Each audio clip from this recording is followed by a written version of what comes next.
Many years ago, in a land called Egypt, there lived a very mean king. Egyptian kings were called pharaohs.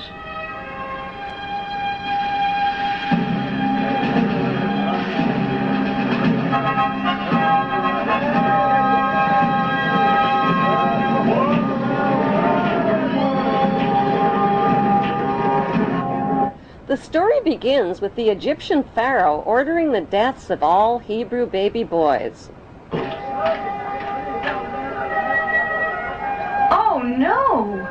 They won't get my baby. I'll find some way to save him. The Hebrew mother of baby Moses tries to save him by hiding him in the bulrushes on the Nile River. What's that? A baby! When baby Moses is found by the princess daughter of the Egyptian pharaoh, the princess decides to raise him as her own son. Moses now has two mothers, a royal Egyptian princess mother and a non-royal Hebrew mother who hides her identity as Moses' Hebrew mother, gets a job as a servant at the palace, and helps the princess raise Moses. Why did the Bible omit the historical names of the pharaoh's princess daughter and the pharaoh? Their historical identities can be found by comparing the dates and events of the Bible story with factual Egyptian history.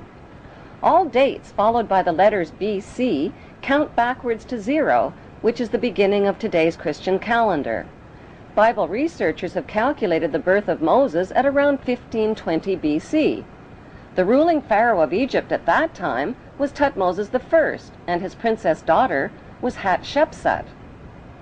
Egyptian history verifies that Princess Hatshepsut married her brother named Pharaoh Thutmose II. But when Hatshepsut couldn't produce a male heir to the throne, her brother husband chose a non-royal mistress named Isis to produce a male heir and named their son Thutmose III. Hatshepsut raised the boy as her own son, even though Isis was his real birth mother. The Bible story of Moses closely matches the factual Egyptian story of Thutmose III. Even the names Moses and Thutmose are almost identical. In the Bible story, Moses gives up his big chance to be the richest, most powerful ruler in the ancient world to become a lowly, poverty-stricken Hebrew laborer. But wouldn't becoming ruler of Egypt and Canaan have been the most intelligent way to help his fellow Hebrews? The historical facts show that's exactly what Thutmose III did. Once he grew up to become Pharaoh of Egypt, Thutmose III organized military campaigns with his mighty armies and chariots and defeated the enemies of the Hebrew Hyksos who had settled in Canaan.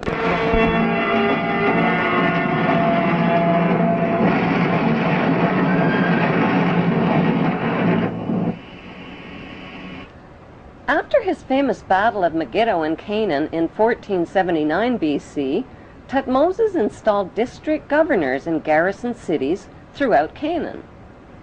Did Thutmose choose his district governors from the 12 Hebrew tribes named in the Bible?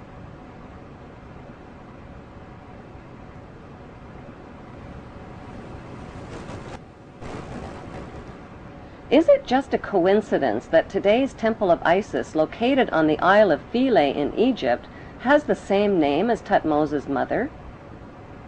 Some suggest that Thutmose III built the original Temple of Isis to honor his Hebrew mother, who was named after the goddess Isis, and that the temple was later restored by the Ptolemy kings. An inscription inside the temple identifies Isis as the mistress queen of Egypt.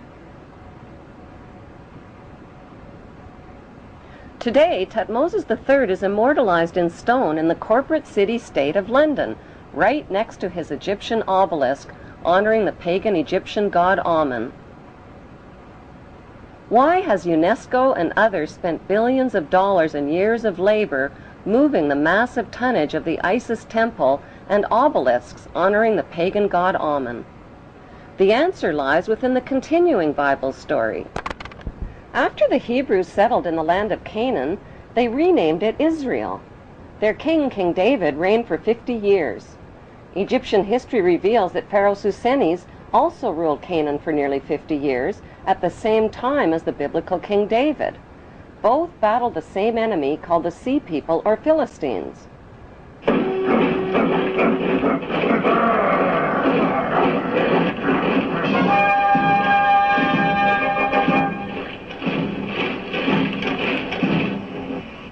Both King David and Pharaoh Susenes had sons with almost identical names, Solomon and Simon. The name of biblical King David's son, Solomon, means son for Saul, and O-M-O-N is an alternative spelling of Ammon. The name of Pharaoh Susenes' son, Si-Ammon, means son of Ammon. Simon and Solomon reigned at exactly the same time and fought the same enemies in Canaan, called the Mitanni, the Hittites, and the Philistines. Pharaoh Simon's documented battle with the Philistines in Palestine and his capture of the Canaan city of Gezer clearly proves an ancient alliance between the Egyptians and the Hebrews.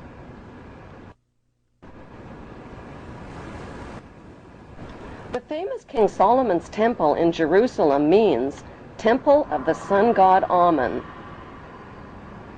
According to the Talmud, King Solomon used the dark power of his magic ring to conjure up demons to help him build his temple.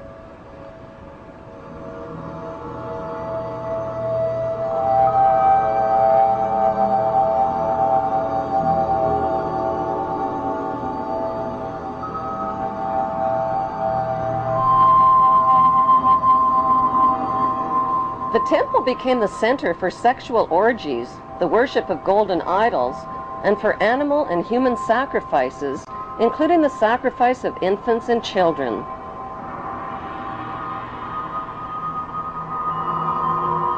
The biblical Ark of the Covenant was stored inside King Solomon's temple. The Ark had 4 gold rings built into its 4 corners, each representing the 4 corners of the earth over which descendants of the biblical Abraham are destined to rule. Since archaeologists claim the biblical King Solomon was no more real than the evil wizard Saruman from the movie Lord of the Rings, who built King Solomon's temple?